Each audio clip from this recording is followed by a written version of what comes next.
Kalimat zikir dan hafidh digabungkan di Quran surah ke-15 ayat 9. Inna nahnu nazzalna dzikra wa inna lahu lahafizun. Apa itu qiraah? Ini pembuka pertama, Bu, Pak. Nggak mungkin tilawah kecuali lewat qiraah. Tidak mungkin tahfidz kecuali lewat qiraah.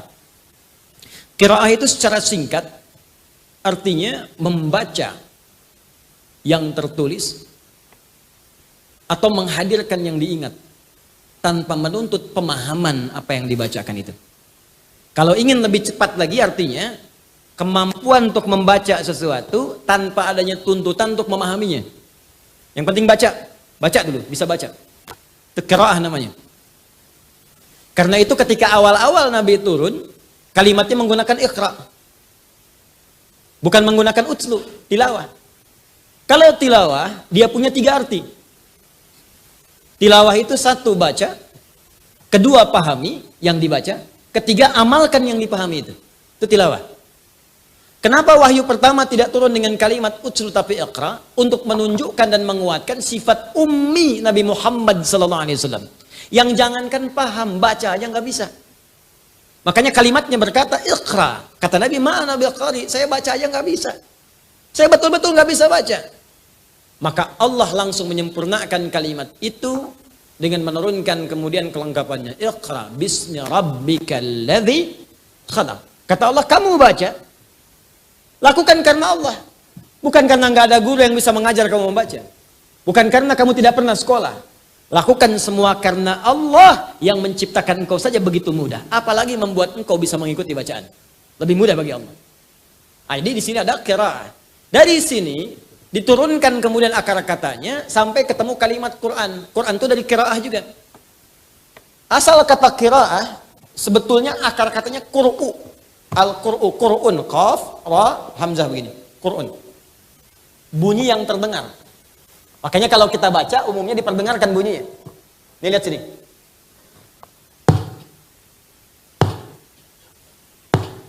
Kedengaran? Quran. Kalau sengaja diperdengarkan supaya terdengar sekali pendengaran, maka berubah dari Quran jadi qiraah namanya. Alhamdulillahi Rabbil Alamin. Sekali. Tapi kalau terus dibacakan, terus diulang-ulang tanpa bosan, terus begitu, maka dirubah jadi sighah mubalaghah, Qur'anun. Quran. Kalau ingin diberikan kekhususan, yang ini bukan yang lain. Spesifik yang ini, hukumnya punya hukum sendiri, cara bacanya punya cara sendiri, kenikmatannya beda dengan yang lain. Tambahkan alif lam ta'rif di depannya sehingga menjadi ma'rifah. Al-Qur'an. Kenapa disebut dengan Al-Quran? Karena kitab ini, kitab yang dijamin oleh Allah akan terus dibacakan oleh siapapun yang beriman kepada Allah tanpa pernah bosan. Dan dia punya hukum sendiri, punya cara sendiri, dan punya iramanya tersendiri. Makanya orang jahiliyah pun, walaupun mereka paham irama sampai 16 rumus, tidak pernah menggunakan irama mereka untuk dibacakan Al-Quran. Contoh, madid, mufa'alatun, fa'ilatun, jadi syair. Tala'al badru alaina min thaniyatil wada'. Tapi mereka nggak pernah gunakan itu untuk baca Al-Quran. Anda pernah dengar nggak orang Arab baca Quran begini? Wadduha wal laili idza saja. Nggak ada. Padahal ya mereka yang punya iramanya. Makanya nggak bisa irama tertentu dipakai baca Quran, itu mustahil. Nggak mungkin dan rasanya akan nggak enak. Kalau mau coba-coba ya silakan saja, cuman sholatnya bubar. Imam di Jogja, Nurul Asli, membaca Al-Fatihah menggunakan versi Manuk Dadali. Iyyaka na'budu wa iyyaka nasta'in. Bubar salat.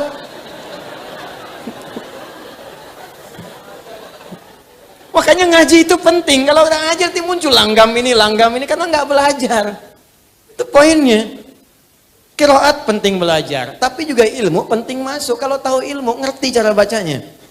Balik ke sini. Ini bukan bicara boleh nggak boleh juga, ada kepantasan di dalamnya. Jahiliyah, sejahiliyah-jahiliyahnya Abu Jahal, nggak baca itu dengan kalimat yang beda. Jadi kalau yang sekarang baca agak aneh. Mungkin kalau dia bangun lagi kaget juga itu. Ya. Ini qiraat 1. Karena itu kita diminta baca. Ayo baca Quran baca. Ilmu untuk mempelajari qiraat disebut dengan tajwid namanya.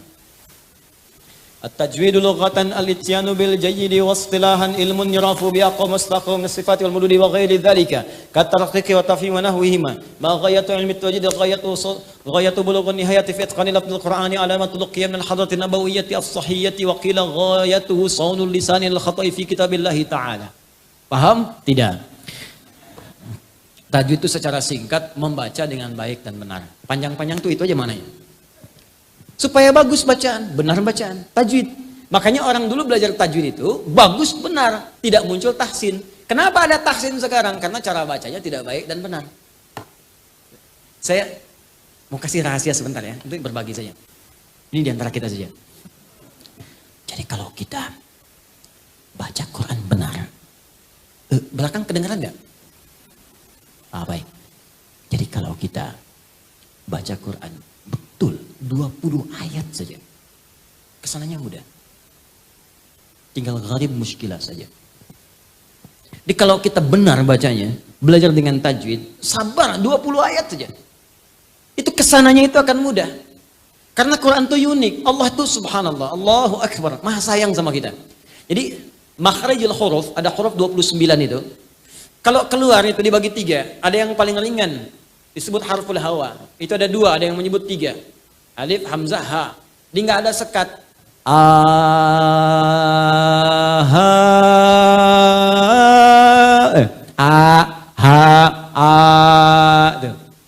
Nggak ada sekat.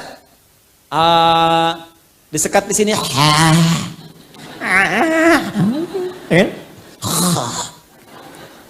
Jelas. Yang kedua itu nanti keluar yang agak sulit. Bok. Walau bo. Tengah-tengah.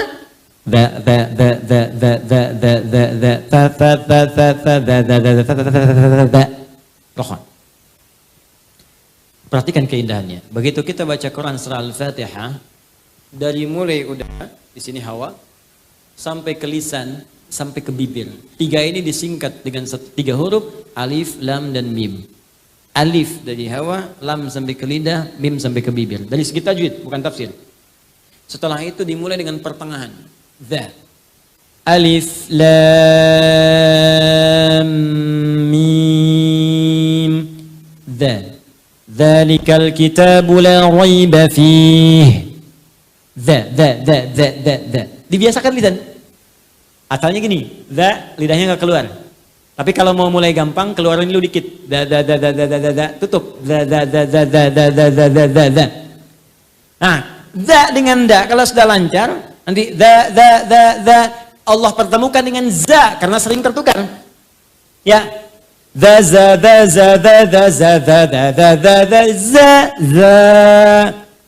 Karena kalau nanti nggak lancar, baca idza aja ketukar-tukar.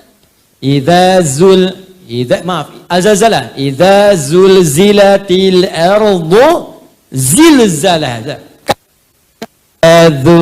Apalagi ada yang ijajul jilatil ardu jilat-jilat tuh.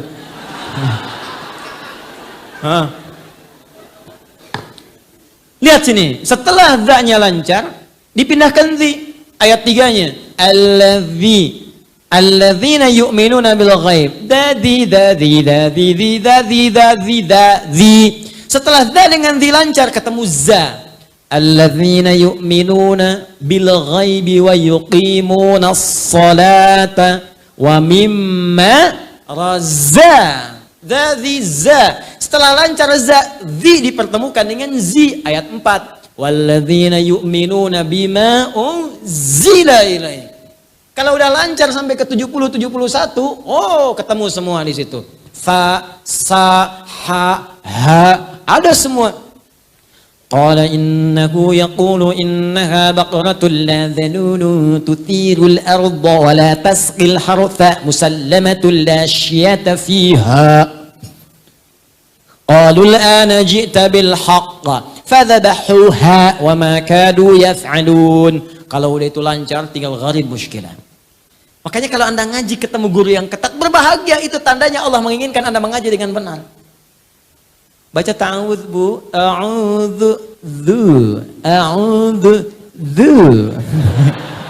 A'udzubillah. La, bukan la. Masya Allah, 1 jam, a'udzu aja tuh. Kalau sudah seperti itu jangan ngadu ke suami, Bu. Papa ketat gurunya, yang lain aja. Tidak. Anda masih mending. Dulu saya ngaji, pertama kali talaqi, mau ngambil qiraat, datang ke salah satu syekh. Masih untung saya, sampai ke Al-Baqarah. Ada teman baru Al-Fatihah. Bismillahirrahmanirrahim. Hasbuk ya Bune. Cukup pulang dulu ya, nanti kesini lagi. Anda jauh-jauh dari Bekasi ke Jogja, baca bismillah, suruh balik, besok kesini lagi. Datang lagi nggak?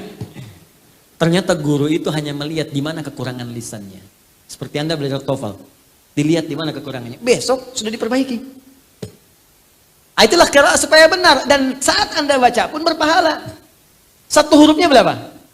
10. At-Tirmidzi nomor hadis 2010. Man qara'a harfan min kitabillahi falahu asyru hasanat. Siapa yang baca 1 huruf dari kitab Allah dapat 10 kebaikan. Walam aqul alif lam mim harfun. Saya tidak katakan alif lam mim 1 huruf, tapi alif sehuruf, 2 lam sehuruf, mim sehuruf. Wa likulli harfin asyru hasanat. Setiap hurufnya 10 kebaikan. Jadi kalau Anda baca alif lam mim berapa huruf? Dapat berapa tuh? Anda hitung biasa 30. Ngitungnya jangan begini ya. Jangan begini ngitungnya. 1 2 3 itu hitungan manusia biasa. Menghitung pahala kebaikan, lihat di hadis Muslim, Anda ke masjid saja, baru nyampe belum ngapa-ngapain, itu sudah dapat 25. Jarak 1 ke 2 500 tahun. 2 ke 3 500 tahun. Makanya kalau sehari Anda ngaji, rugi Anda kehilangan berapa lama pahala. Saya cuma ingin katakan begini, coba ingat dosanya berapa banyak. Ingat dosanya berapa. Maka cari amalan cerdas, yang paling gampang nutup dosa yang ringan-ringan itu ya baca Quran. Dosa hari ini berapa ya Allah? 9 kali saya salah. Kan dihitung 9. 1 huruf. Nun. Masih untung 1. Itu tukang hitung. Kalau belum lancar bahagia, 2 kali pahala lancar.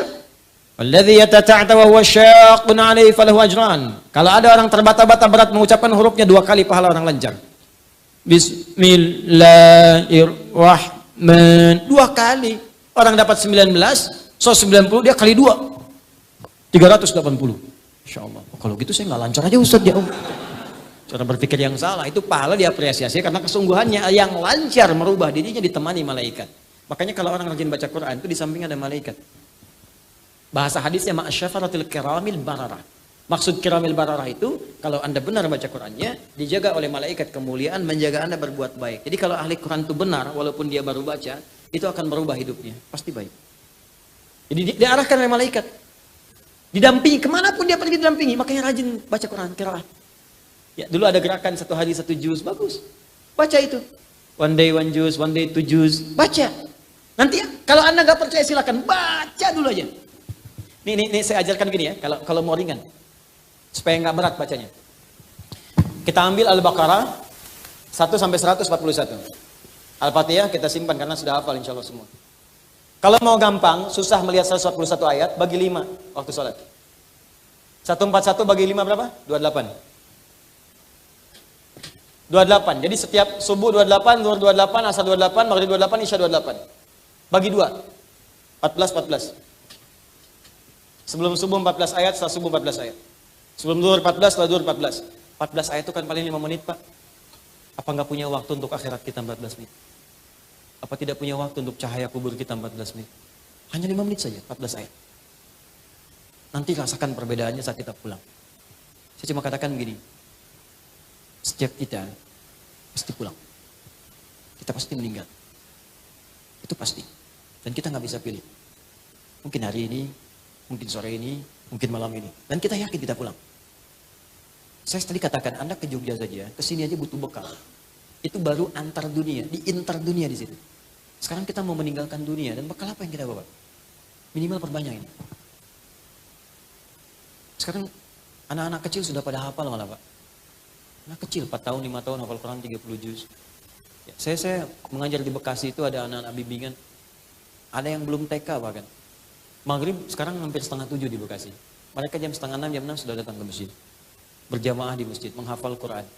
Ada yang sekian juz, ada yang khatam dan seterusnya. Ada yang ba'da isya baru pulang, ba'da isya kerjain PR di masjid.